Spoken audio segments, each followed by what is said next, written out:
So, hey, Be Terrific fans, we're here with another Hall of Fame creator, Mark Bagley. Hi. How are you, Mark? I'm good. So, you're, to me, you're best known as a Spider-Man artist. Is that fair to say? That you had this tremendous run. You did all the Ultimate, right? Right. How Well, many, did the first 110? 111. 100? Oh my God, I was one off. 111 issues straight with Brian Bendis. Right, that's great. And best experience of my career.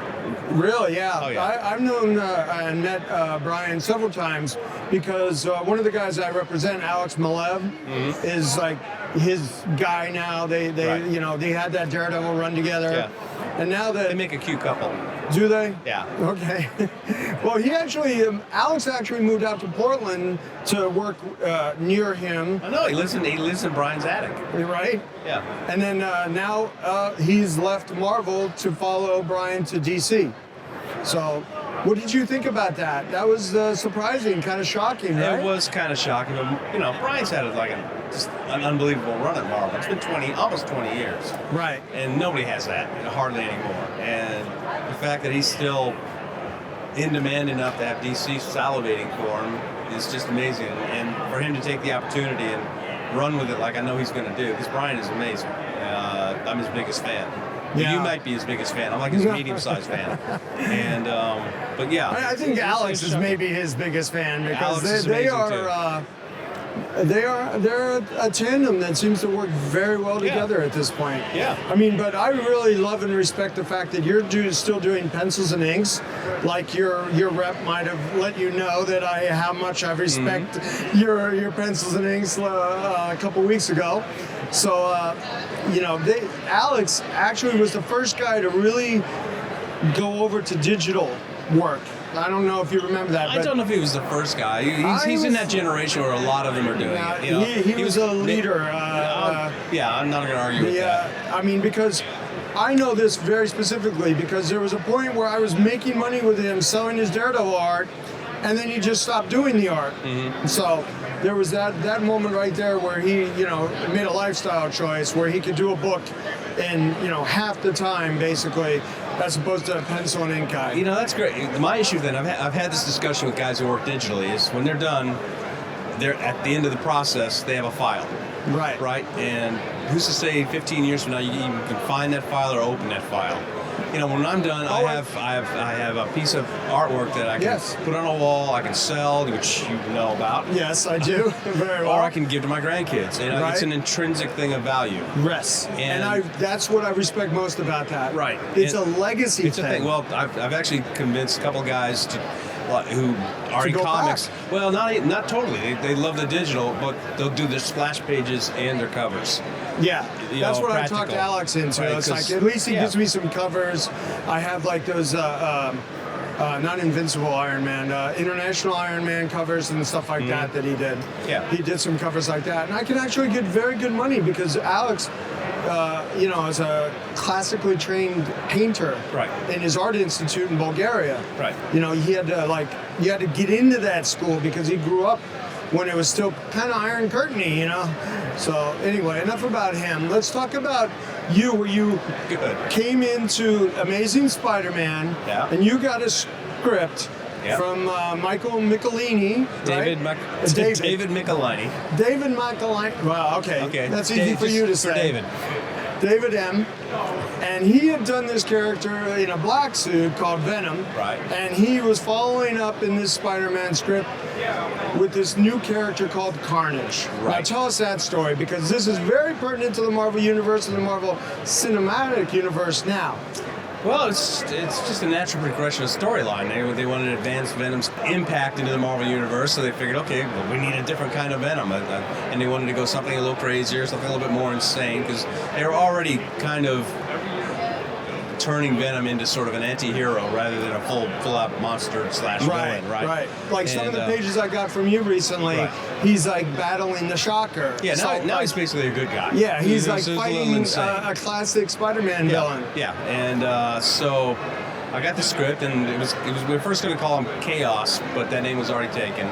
And it described just this Venom analog. So I did my first sketch of him was actually a color sketch, and it was a figure, and it was basically a red splotch here, and the red spread out from the chest and down the legs, down the arms. And they said, no, I can't do that. It looks like a shotgun wound. And I was like, okay. So then I did change the tendrils around to where they just wrap all over the body. And if I'd have known I'd be doing them 30 years later, I made them easier to draw. So you were the first guy to interject the red and actually design Carnage. Yes. Which is going to be part of the Venom movie coming up. Maybe, I hear, yeah. Possibly. Maybe, okay. I don't know. I'm not in that world, but yeah, it'd be nice. Well... I'll buy me a Cadillac if it is. Okay, no, yeah, exactly. I'm kidding. No, I won't. No, I won't. Haven't they paid you for that yet? That's between me and my lawyer and Marvel, but we're doing fine. All right. Well, 361 has exploded.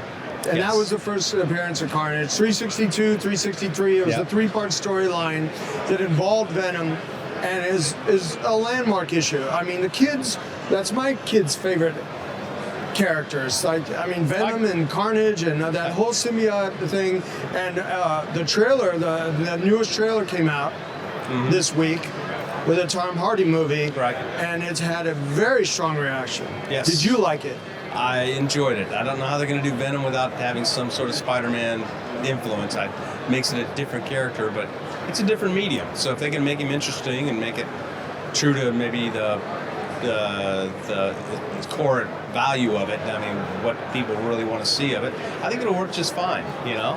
And I think Tom Hardy's a perfect guy to play Eddie Brock. That's another thing. I mean, I'm a 54-year-old guy. I'm 60. You're 60. Thanks for mentioning. We've come from a place where, comic book movies were stigmatized and put into a B, or not even B, a C level, a D level, not even released crap, filmmakers, very low level things, to this point where A-listers and great filmmakers, guys our age that are directing these movies, that grew up with this great influence of comics for their imagination, are making these movies. Yeah. So that's an amazing, it's evolution. Let's say. When we were kids, if you were into comics, let's face it, you were sort of an outsider. Where did you see Spider-Man? Yeah, exactly. For 3 minutes on the Electric Company. Right, yeah. Flopping around, right? Those bad Ralph Bakshi cartoons. But the point is, now it's so much, because of the movies, it's so much part of the gestalt, as they say. I love that word. Yeah, gestalt. pop culture. Word of the day, And it's just everybody's got tattoos of it. Everybody's got, everybody knows who this person, except my brother Mike. My twin brother Mike didn't know who Thor was at the end of the Avengers movie. That's funny. He's never read a comic in his life. Well, I think Avengers 1 is the best movie-going experience of my life. I really thought that. I think Iron Man was mine. My kid just jumping out of his seat, excited, and it just worked perfectly all the way through for me. Avengers 1. So you liked Iron Man 1 first? I was so stoked. It was so. Yeah, they were so smart to do that because the technology, it wasn't about superpowers, it's about technology. Yeah. And we all see where technology is going. So we could all see this in our head that this could be real. Yeah. And they did it so well that, I loved it up until the final fight scene between him and Ebadiah Stane, because then it sort of turned into Terminator 2. I mean, not Terminator 2, RoboCop 2. The giant robot, and he's fighting the little one. But aside from that, I love that movie. That's again to my point, where Marvel Studios did their first movie, and these guys that had the love and the background and then the professional chops and movie making to make it work so well that it launched an entire universe and genre that's becoming a worldwide experience for moviegoers everywhere. They've made it look easy, which apparently it's not, according to DC. From what's coming out of DC, you can tell it's not as easy as it looks. Right. So you got all credit to Kevin Feige and Ari. I think it was Ari. Ari. Yeah. It's phenomenal. It's amazing, and the fact that maybe one of my characters is going. It's a funny point to mention, though. It's like Marvel had licensed out what they thought to be their money-making characters of Spider-Man and X-Men and stuff like that, and they were left with like the third string characters that nobody really wanted to pay for. Right. So that's kind of why they needed to start with Iron Man, is because Iron Man was available. And they're like, hey, wait a minute, let's do, Captain America, let's do Thor, and then we can do the Avengers. And then that Avengers 1, was what they called the first phase movies. Right, yeah. Now we have the Infinity War, which is the sort of the end of the phase 3. 2. Or two, it's phase 2. Ultron was the end of phase 2, and now, right? I don't know. Yeah, it's tough out there. But what I do know is they were very brave about it, because one bad movie and this thing all goes down in flames. For this 10-year plan that it got, and they haven't had a bad movie. I mean, DC's had a bad movie here and there, and they seem to be still pumping it out. They're trying. I mean, Superman versus Batman, you're right, was not good. Yeah, and generally I it was felt not like good. they were just trying to do 3 movies in one. Yeah. And then you have a movie like Black Panther that comes out, and it's about one character, one villain, his surrounding characters, one storyline, and it becomes a worldwide phenomenon. Right. Yeah, it's amazing. Stick with one character and one storyline, guys, and they make a good movie, and people are going to go to it everywhere. And it's kind of like been the Barack Obama of superhero movies, where it's initiated and activated a whole, people of all ethnicities, everywhere. Oh, yeah. Yeah, and it broke the top 10 all-time U.S. box office. They were really worried about how it would do in China, because typically African-American movies don't do well in China for some obvious reason. And it get killed over there. Yeah, it's amazing, right? So they did something right. They had an aesthetic, they had the humor, they had the good storyline, the through line. And I appreciate that, because I just see it as a good movie. But what I also appreciate is that I've never had so many people from different kinds of, ethnicities come to me and say, hey, got any Black Panther stuff? Yeah. It just activated a whole collecting market with that character.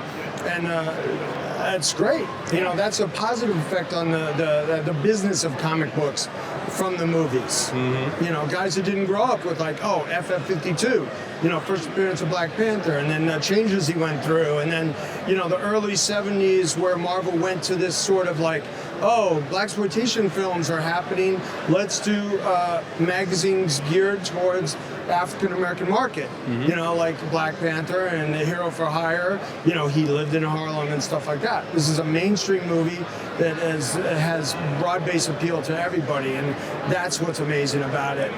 They really, they hit what do you call it? Lightning in a bottle with that. Yep. It was perfect. Knocked it out just of the park. Perfect.